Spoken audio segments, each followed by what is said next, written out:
रात भी आई, पर वो राधिका मौसी से तेज निकली और राधिका मौसी के उससे पकड़ने के पहले ही वो भाग खड़ी हुई। जरूर बहू पे साया है उस चुड़ैल का, तभी तो श्रवण के कमरे में गई है। और अगली सुबह राधिका मौसी पिछली रात हुए हमले में किन चीजों का नुकसान हुआ उसका हिसाब लगा रही थी।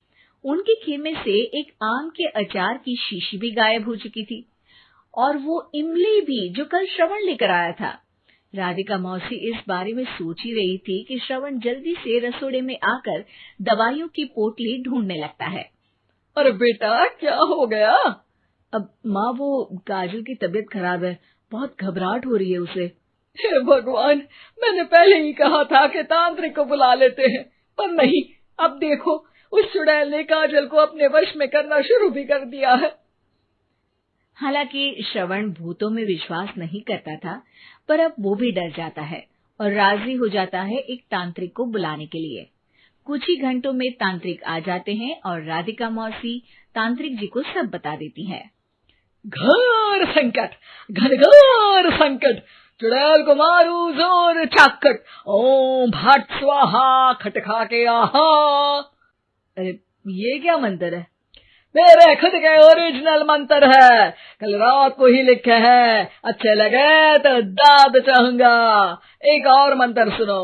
अर्ज किया है आब्राकडाब्रा, दिल्ली बम्बई आगरा, चंदा मामा सोवरले सुरन मामू जारा।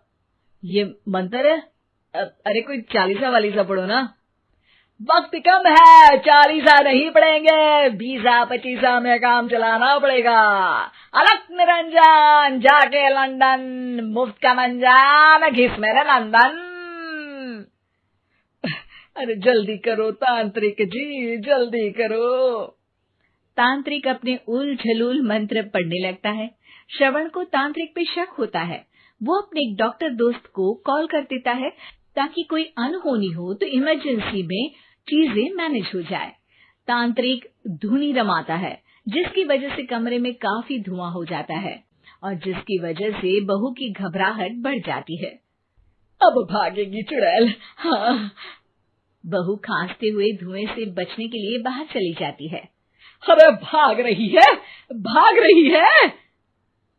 पीछे पीछे श्रवण भी जाता है। बहू एक सोफे पर बैठ जाती है। तभी डॉक्टर दोस्त आ जाते हैं और श्रवण को पानी लाने के लिए कहते हैं। थोड़े चेकअप के बाद डॉक्टर कहते हैं, मेरे हिसाब से जाप का काम पूरा हो गया है। क्या मतलब? अरे कुछ भी नहीं माँ, कोई चुड़ैल नहीं है, खुशखबरी है, अब दादी बनने वाली है। मगर वो सब अचार के डब्बे। श्रवण दोनों अचार के डब्बे अपनी माँ को दिखाता है, जो कि उनके बिस्तर के नीचे छुपे हुए थे। आपने सही बोला था माँ, वो चुड़ैल काजल ही थी जो खट्टा खा रही थी। हमें कल ही पता चला, पर हमने आपको ये तांत्रिक वाला काम करने दिया ताकि आपको भरोसा हो जाए कि भूत वगैरह कुछ होता ही नहीं। अच्छा अच्छा, ये तो बड़ी खुशी की बात है।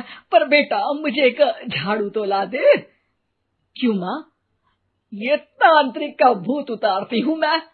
अब तांत्रिक राधा मौसी के डर से घर से भाग निकलता है और राधा मौसी उसके पीछे भागती है।